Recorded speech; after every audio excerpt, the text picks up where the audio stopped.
Types of lassos. There's the freeform lasso, so let's hit L to get to the lasso tool. And the freeform lasso tool works if you just click and drag around, that forms a shape. So let's say I just wanted to roughly grab this baby's head. You'll notice that isn't working because I already have a selection. Let's hit Control D. So I just want to grab this baby's head. I can just Control C, Control V, and now we have it on its very own layer. Fantastic.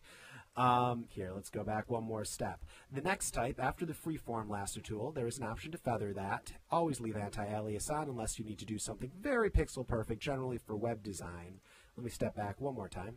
The other type is the polygonal lasso tool, and this is the one that I use by far the most. And the way that this works is all you do is you click, click, click, and between every point, a line forms. So it works kind of like a pair of scissors in this way. So let me make it so you can actually see when I click. There we go. And now, whenever you click, a line forms between each of those clicks. And in that way, you can cut out any shape you want.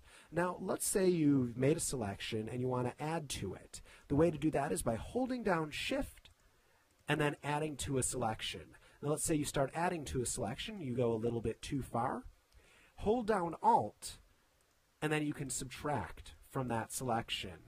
Control doesn't really do too much. It's not used that often here. You double click to close the selection. Now, one piece of advice that I have for you with the lasso tool is don't start a selection with it, because trying to cut around a complicated shape would take forever and you wouldn't be that accurate.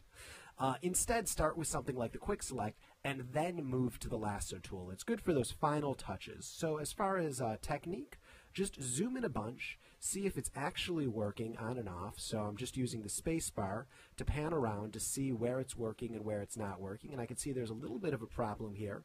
If you accidentally click it, you can always hit Escape to get out of it. So there's a little bit of a problem right here. I held down Alt, and now I can click these to get rid of it. Now let's say you are starting with a brand new selection. Something I suggest is, instead of starting on the edge, most people will start on the edge. See how that's the very edge of it? Instead of starting on the edge, where if you double click and make a mistake, you get some shape like this forming. Or here, let's Shift Select and keep adding to this selection right here. So here we go. I accidentally double click, and I get a shape that I don't want. Instead of starting on the edge, start in the middle. And that way, if you double click,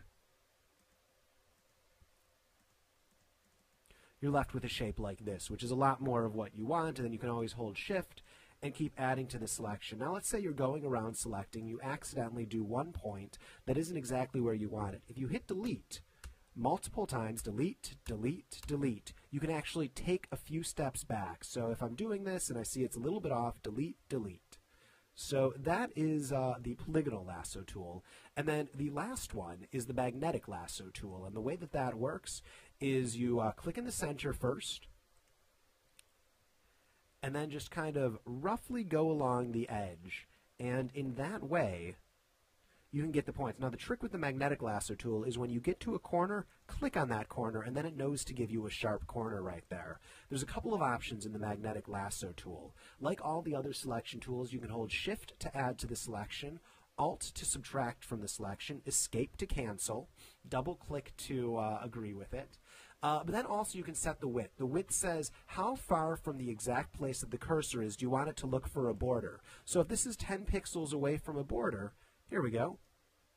My computer's lagging a little bit right now. If this is 10 pixels away from the border, it'll still find that border. How much of a contrast do you need between the light and the dark? This is at 10%. That's pretty standard.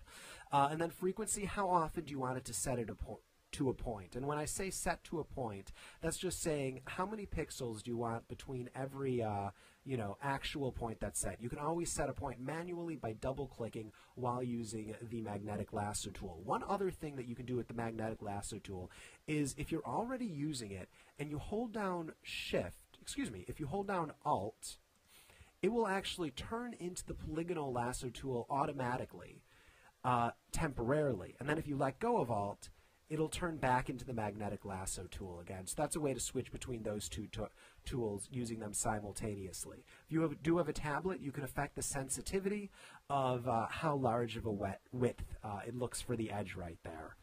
So those are the three lasso tools. And remember, these are the polygonal and magnetic lasso tool are mostly used to do changes after you've already used the quick selection tool or the wand tool, and the lasso tool is generally used just for rough areas. To deselect, hit Control D.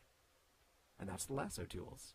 For the full 4-hour Photoshop crash course, click on the link below.